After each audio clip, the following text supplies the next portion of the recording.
I'm Linebird Cat, and I have brought you today to Haworth in West Yorkshire in the north of England. Behind me is the parsonage where the Bronte sisters lived, and I brought you here specifically to talk about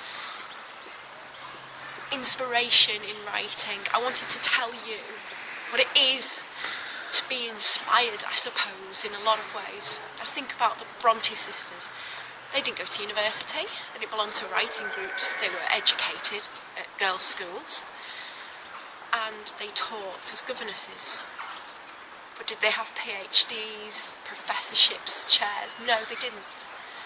They were inspired by the natural surroundings in which they lived in a tiny speck of a village in the West Riding of Yorkshire.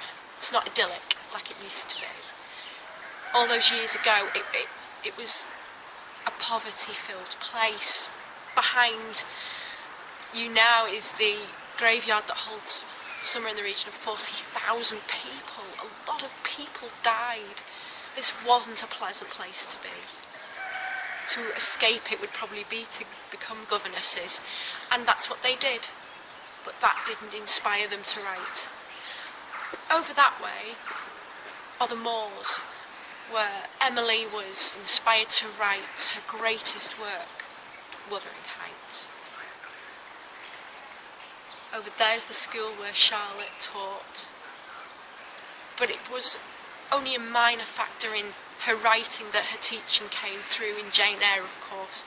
Jane Eyre was a governess, but it was the passion and the spirit in which they all wrote that I find really sort of compelling.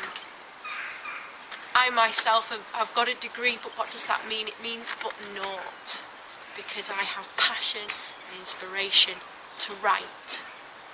And I think, fellow Linebird readers and writers, that having that inspiration is the most important thing you can have. To have passion and imagination and determination.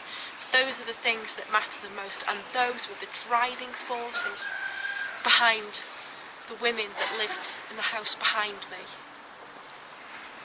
I'm Linebird Cat, and it has been a pleasure.